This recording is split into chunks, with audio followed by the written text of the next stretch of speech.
오늘의 말씀은 베드로전서 2장 1절로 3절의 말씀. 베드로전서 2장 1절로 3절의 말씀. 제가 가진 성경 신약 378페이지에 기록되어져 있습니다. 제가 받들어 봉독합니다. 그러므로 모든 악독과 모든 기만과 외식과 시기와 모든 비방하는 말을 버리고 갓난 아기들을 같이 순진하고 신령한 젖을 사모하라. 이는 그로 말미암아 너희로 구원에 이르도록 자라게 하려 함이라. 너희가 주의 인자하심을 맛보았으면 그리하라. 아멘. 오늘 말씀의 제목은 우리의 정체성입니다. 여러분, 우리나라 국립공원이 한 몇 개쯤 된다고 생각하십니까? 여러분 혹시 아시나요? 대한민국에는 국립공원이 총 22개가 있습니다. 지리산을 1호로 하여서 많은 산들과 바다가 국립공원으로 지정되어져 있어요.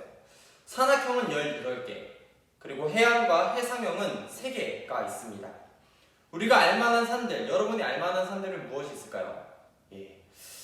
아마도 북악산, 치악산, 설악산, 월악산, 속리산 등 다양한 산들이 존재합니다. 이것들이 대부분 국립공원으로 지정되어 있으며 태안해안, 변산반도, 그리고 다도해 해상은 이 세 가지는 해안과 해상형 국립공원으로 지정되어져 있죠. 이렇게 보면 18개, 3개 딱 합치고 보면 뭐예요? 하나가 B죠. 예, 맞습니다. 그렇다면 하나는 사직형 국립공원인데 이 사직형 국립공원은 어딘지 아십니까? 힌트로는 제가 지내고 있는 이 울산과 거리가 차로 한 1시간이 안 걸릴 거예요. 제가 지내고 있는 이 동구에서는 한 30-40분이면 갈 수 있는 거리입니다. 바로 경주입니다. 우리나라에 유일하게 사적형 지정되어 있는 이 경주 국립공원은요, 지리산에 이어서 두 번째로 1968년도 국립공원으로 지정되었습니다. 불교 문화의 백미인 불국사, 석굴암 등에 이제 포함되어져 있는 이 공원은요, 불교 노천박물관이라는 남산을 비롯하여서 8개 지역을 합치게 되면은 매우 큰 지역이 됩니다. 133제곱킬로미터가 되죠. 잘 보관된 신라 문화 유적과 조화로운 자연환경 때문에 이 역사 교육의 장으로 많이 사랑받고 있는 것이 경주 국립공원입니다. 최근에도 경주에 갔다 왔었어요. 10월에 제가 이제 진급을 위해서 진급시험 보기 위해 갔었는데 역시나 아름다운 도시이더라고요. 또한 1979년에는 유네스코에 등재되면서요, 세계 10대 유적지 중 하나로서의 그 가치를 세계적으로 인정받은 곳이기도 합니다. 많은 사람들에게 사랑을 받고 관심을 받아 대한민국의 자랑스러운 관광의 명소로 자리 잡고 있는 경주.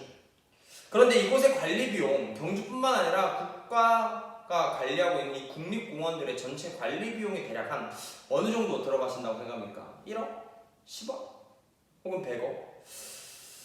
작년 2020년 1월부터 9월까지 통계를 살펴보게 되면요, 인프라 개발 비용이라고 해서요, 보수하고 유지하고 사람들을 쓰는 모든 관리 비용들을 다 토탈 포함했을 때 3분기까지 총 700억이 들었다고 합니다.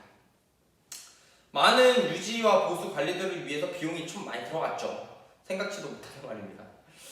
많은 비용이 들어가는 것만큼 많은 아름다움을 잘 보존하고 있으며 여러 곳을 가더라도 그곳만의 아름다움은 차마 따라올 수 없는 것이 바로 우리나라의 국립공원이라고 생각합니다. 여러분에게 있어서 이러한 국립공원들은 어떠한 느낌일까요? 국립공원을 앞에서 설명하듯이 유지하기 위해서는 많은 노력과 관심을 기울여야만 합니다. 이렇게 관심과 노력을 기울이듯 그리스도인도 자신이 받은 소명을 이루기 위해서는 많은 관심과 노력이 필요합니다.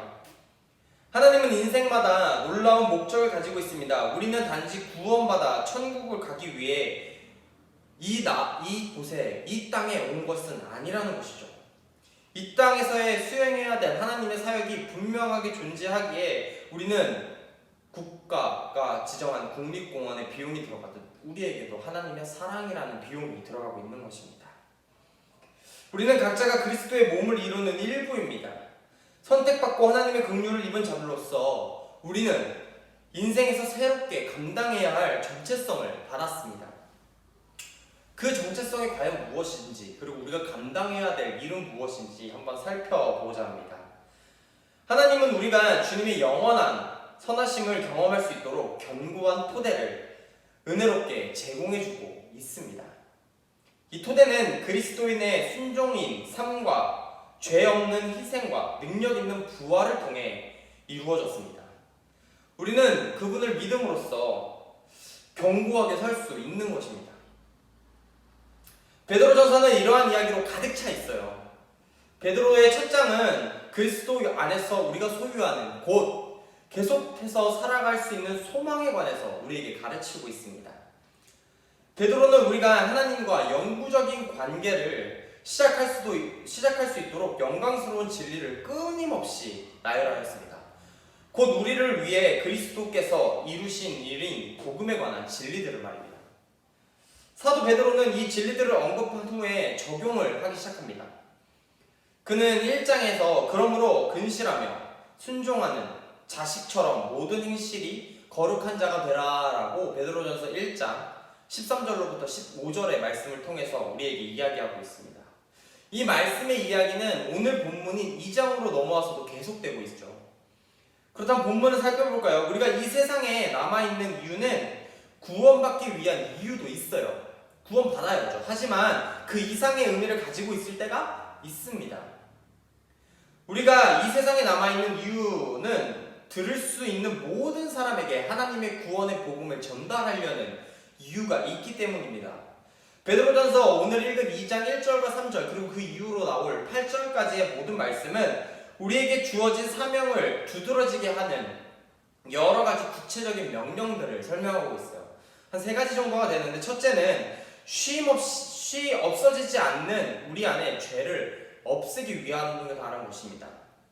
여러분, 비염이 혹시 코에 있으십니까? 네, 저도 비염인데요. 알러지성 비염인데, 이 알러지성 비염에게는 정말 최악의 상대가 하나 있어요. 과연 무엇일까요? 바로 진먼지 진드기, 집진드기라고 부르는 진먼지 진드기죠. 이 진먼지 진드기를 찾아서 없애는 건 매우 고생스러운 일입니다. 진먼지 진드기의 흔적을 찾아 방 구석구석 뒤지고 모든 침대와 비계를 빨아요. 그리고 햇볕이 가장 강할 때 쫙 말리면 이 진먼지 진드기가 죽는다고 합니다. 이 작은 불청객 하나 때문에 집 운전시에 있는 진먼지 진드기를 없애기 위해서 곳곳에 있는 곳에 방역을 하고 깨끗하게 하기 위해서 빨래도 하고 일광건조라고 하는 햇볕에 말리기도 하죠. 혹은 더 좋은 제품이 무엇이 있는지 찾아보게 되고 진먼지 진드기를 퇴출하기 위해서 많은 노력들을 합니다.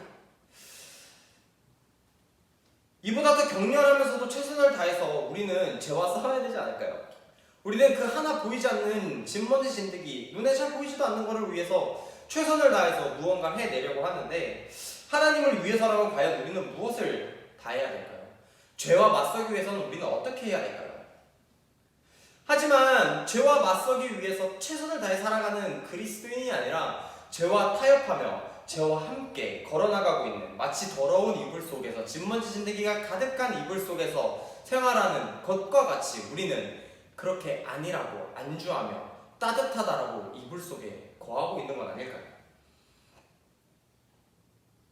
우리는 이러한 죄들을 없애야만 합니다. 쉬이 떨어질 것이라면, 금방 없어질 것이라면 금방 찾아내서 떨쳐냈겠죠. 하지만 그렇게 하기 어려운 것이 죄이기 때문에 많은 사람들이 그 죄 가운데서 아니란 마음가짐으로 그냥 어영부영 살아갑니다.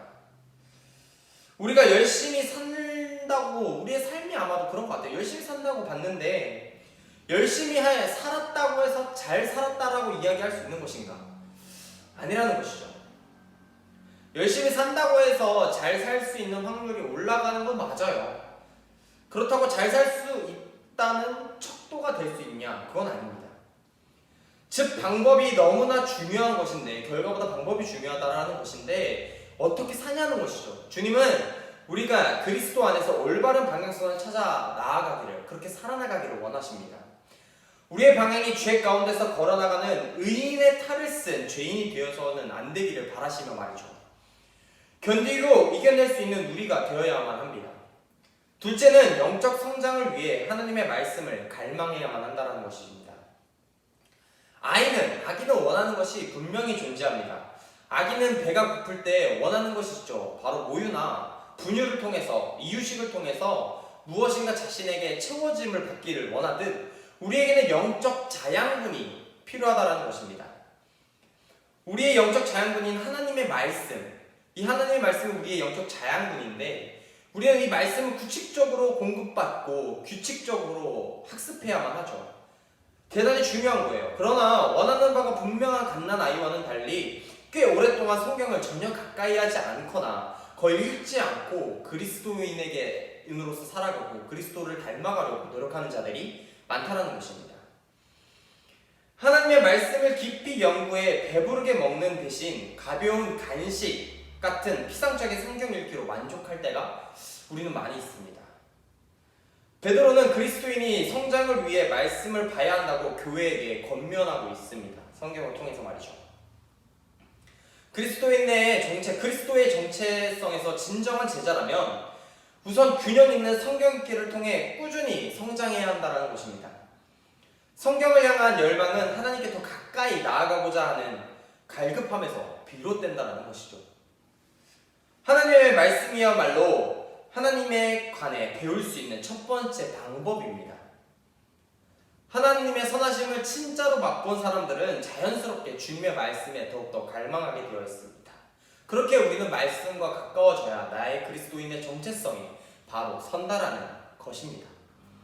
셋째는 그리스도인께 가까이 다가가야만 합니다. 본절 이후에 4절 이후로 8절까지는 한 가지 명령이 나오는데 그 첫 번째, 두 번째 나왔던 명령과는 조금 다른 고려해야 될 사항이 하나 있습니다. 4절에 산 돌이나 예수께 나아가라는 말로 4절을 시작을 합니다.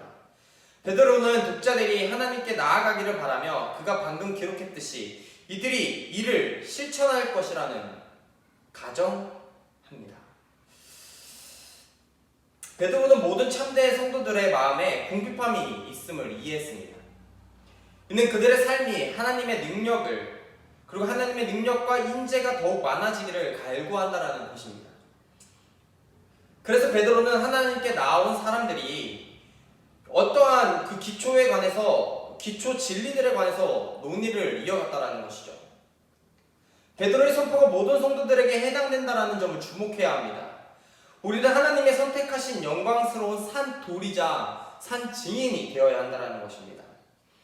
하나님이 임재하시는 산 돌이신 그리스도의 토대 위에 있어야 됩니다.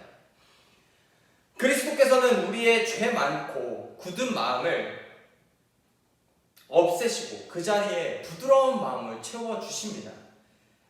오직 그리스도만을 신뢰하는 우리는 부끄러움을 당하지 않을 것이라는 것이죠. 주님이 약속하신 바를 지키실 것이기 때문입니다. 그러므로 우리는 확실한 소망인 그리스도만을 닮아가기 위함 그리고 그에 따른 정체성을 확고히 해야 한다는 것입니다. 우리는 하나님의 말씀을 깊이 경험하며 갈망합니다. 말씀이 구원자이신 하나님을 더 잘 알도록 인도해 주기 때문이죠. 우리는 주님께 더욱 가까이 다가가기 위해 할 수 있는 모든 일을 해야 합니다. 이것은 억지로가 아닙니다. 하나님의 영광을 돌리는 것은 우리의 자연스러운 반응입니다. 우리는 위대한 목적 아래 구원을 받았습니다. 구원을 통해서 얻은 개인적인 유익이 분명히 존재하지만 궁극적으로는 구원은 저와 여러분에 관한 것이 아닙니다. 우리의 구원의 영광스러운 현실은 여전히 구원을 필요로 하는 사람들에게 선포되어야만 한다는 것입니다. 이 모든 것은 우리를 구원하신 분의 영광을 위한 것입니다. 우리는 그리스도의 성품과 공급하심을 토대 위에 굳건히 서야만 합니다. 영광스러운 왕과 영원히 함께할 소망 가운데서 하나님의 자녀로서 받은 정체성을 유지하고 지키셔야 한다는 것이죠.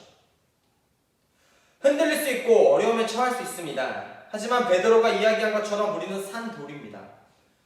보잘것없는 돌들로 하나님의 섭리 가운데서 그 자리에 가만히 지키고 있는 돌들처럼 우리도 우리의 정체성이 무엇인지 돌아보시고 한 주간 살아가시면서 나의 자리, 나의 위치에서 최선을 다해 주님의 말씀을 전하고 구원을 전하는 그리스도인의 올바른 정체성을 가지고 살아가시는 여러분이 되시기를 바랍니다. 그렇게 하셔서요, 많은 이웃들 앞에 그리스도인으로서 올바른 빛과 소금의 역할을 감당하고 살아가시는 여러분이 되시기를 간절히 바라고 기도하겠습니다. 다 같이 기도합니다. 하늘에 계신 우리 아버지여, 이름이 거룩히 여김을 받으시오며 나라가 임하옵시며 뜻이 하늘에서 이루어진 것 같이 땅에서도 이루어지이다. 오늘 우리에게 일용할 양식을 주시옵고 우리가 우리에게 죄 지은 자를 사하여 준 것 같이 우리 죄를 사하여 주옵시고 우리를 시험에 들게 하지 마시옵고 다만 악에서 구하시옵소서. 대개 나라와 권세와 영광이 아버지께 영원히 있사옵나이다. 아멘.